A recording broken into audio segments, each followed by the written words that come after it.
I want you guys to take a look at this zebra. Some of you might see a black animal with white stripes, but some of you might see a white animal with black stripes. But why can it not be both? What if it's neither? In 4th grade, like most elementary schoolers were required to do, we had to take state standardized testing. I was sitting at my desk, nervous like any kid would be about to take a test, but before we could actually access it, our screen showed a list of boxes to choose from, and at the top it said, "Please identify your race below."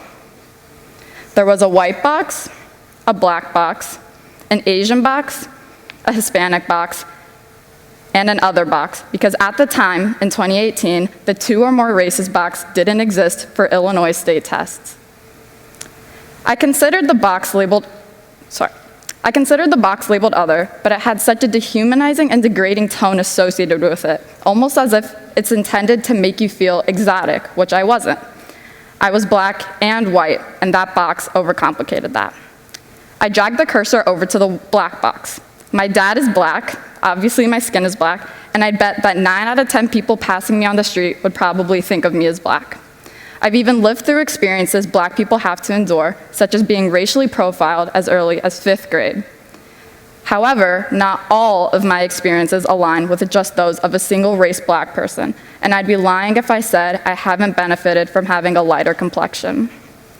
A study done by the Pew Research Center in 2015 about the multiracial experience in America found that 31% of single-race black people say it's been a disadvantage in their life, compared to only 3% of black and white people saying it's been a disadvantage in their life, just reiterating the fact that I will never truly go through what they do. So I move the cursor up to the white box, thinking about my white mom and the fact that I go home every day to my house in my predominantly white neighborhood, across the street from Wilmette, a small town where only 1% of its residents are black. However, why would I identify as just white when my skin isn't even white? That specific moment was one of the first times that I remember feeling pressured to choose a race, black or white. As I got older, people began to project their definitions of race onto me more and more, and I became much more accustomed to experiences like this. For example, when I was in 7th grade, there was this one boy who was mixed himself, who whenever he would pass me by in the hallways, he'd go out of his way to say to me, "Look, it's an Oreo, white on the inside, black on the outside." Whether you realize it or not, so much of our society is built around this concept of black and white thinking. If you don't get an A on that test, it's automatically seen as a failure. One political party is good, the other one is bad. This all or nothing thinking has followed me throughout my whole life, and it's been further rooted in me because I'm mixed. The cognitive behavioral therapy of Los Angeles defines this mindset as all or nothing thinking, in which people view situations, themselves, or others in extreme absolute terms. In this pattern of thinking, there's no middle ground. Things are either completely good or entirely bad, a total success or a complete failure.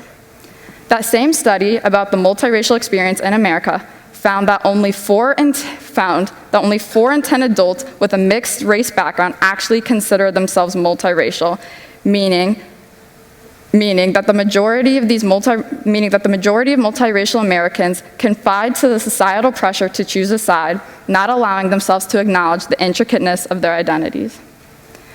All of the times that I felt pressured to choose a side, my black side or my white side, I didn't realize that mindset was subconsciously projecting onto my daily thinking. I was constantly searching for a sense of control, for one right answer, even in situations where it didn't necessarily exist. There are so many things society wants to label you as, to put you in a box with the rest. But what happens when something doesn't fit into a set category? What happens when 2 things that contradict each other simultaneously exist?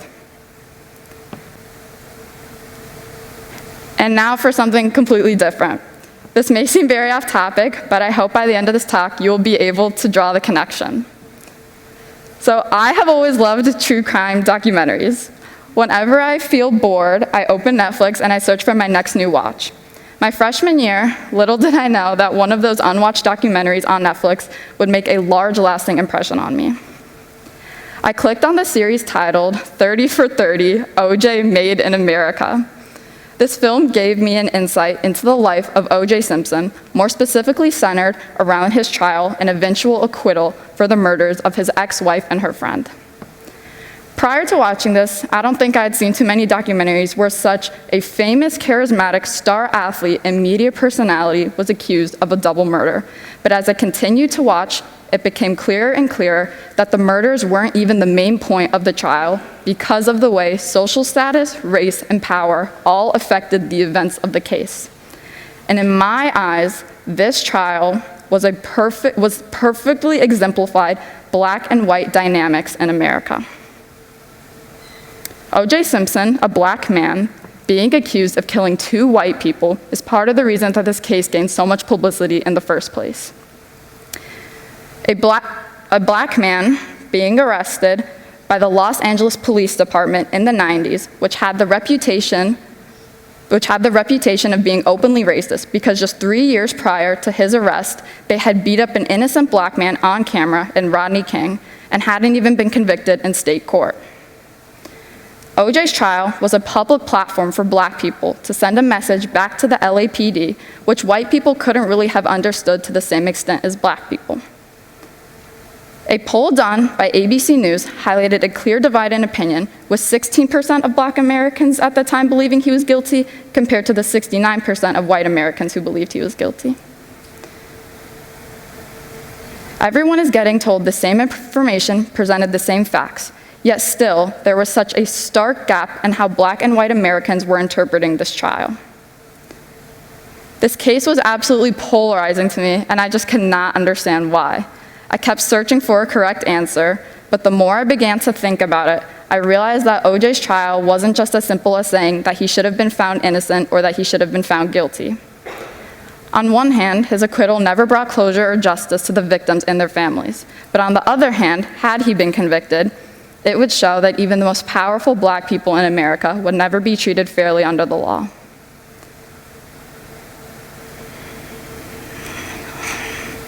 I realize that there isn't always going to be just one clear answer, even when it feels like there should be.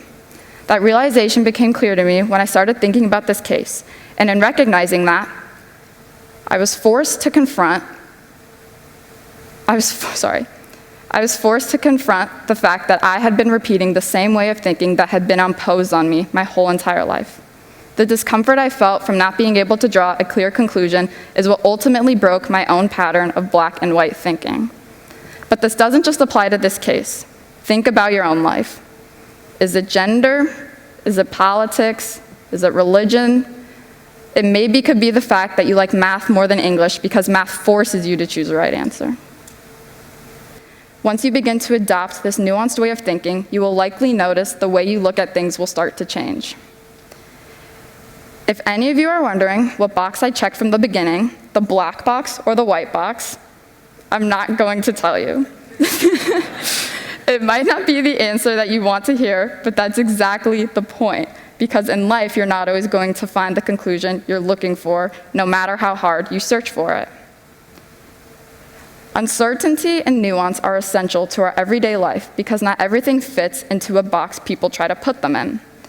It's okay to not find that one answer you so desperately want. It's okay to not fit in one box or the other because nothing in life is as simple as just black and white. Thank you.